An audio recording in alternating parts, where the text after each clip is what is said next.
میرے چینل میں آپ سب کو خوش آمدید۔ شفیق کی بیوی کو بیٹی پیدا ہوئی۔ بچہ پیدا ہوتے ہی شفیق کی بیوی فوت ہو گئی۔ شفیق نے جب اپنی بیوی کی موت کی خبر سنی تو اس کے پیروں سے زمین کھسک گئی۔ وہ بہت پیار کرتا تھا اپنی بیوی سے۔ دونوں میاں بیوی بہت خوش تھے۔ اپنی لائف میں شفیق کو بیٹا چاہیے تھا۔ وہ بیٹی کے سخت خلاف تھا۔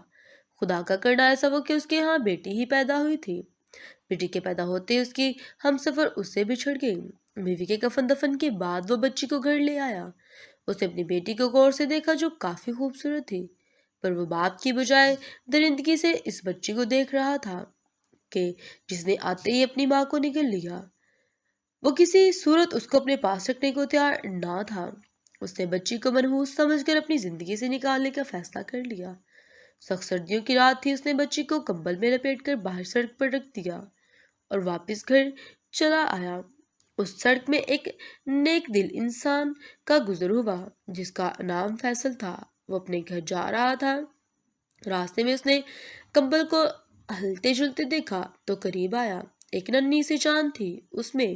فیصل ادھر ادھر آواز دیتا رہا، کوئی ہے کوئی ہے، پر سردیوں کی سنسان سڑک پر اس کی آواز سنتا فیصلہ یہ سمجھتا تھا کہ اس کی ماں یہیں کہیں ہوگی، پر کوئی بھی ماں اپنے جگر کے ٹوٹے کو اس طرح تو نہ پھینکتی۔ وہ کافی دیر وہاں بیٹھا رہا، شاید اس کا کوئی وارث اسے لے جائے۔ کافی دیر تک وہاں کوئی نہ آیا تو فیصل نے اسے اپنے گھر لے جانے کا فیصلہ کر لیا۔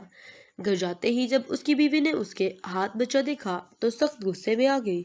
کون ہے یہ؟ فیصل نے اپنی بیوی کو ساری بات بتائی۔ اسے سڑک سے ملی تھی بچی۔ فیصل کی بیوی نے کہا، جانے کس کا گناہ تم اپنے گھر لے آئے ہو؟ میں کس صورت اس کو گھر میں رکھنے کے لیے اجازت نہیں دے سکتی۔ ہمارے اپنے بھی بچے ہیں۔ فیصل نے کہا، دیکھو 3-4 دن ایسے ہی اپنے پاس رکھتے ہیں، میں پولیس میں خبر کر دوں گا، کوئی نہ کوئی تو اس کا وارث ہوگا، وہ آ کر لے جائے گا۔ اسے بالآخر بیوی نے یہ کہتے ہوئے مان لیا کہ میں اس کا دھیان نہیں رکھ سکتی۔ میں اپنے بچوں کی دیکھ بھال کروں یا اس کی تو تم لے آئے ہو، تمہاری ہی ذمہ داری ہے، تم خود اس کی دیکھ بھال کرنا۔ فیصل مان گیا۔ وہ لڑکی کسی چاند کے ٹکڑے سے کم نہ تھی۔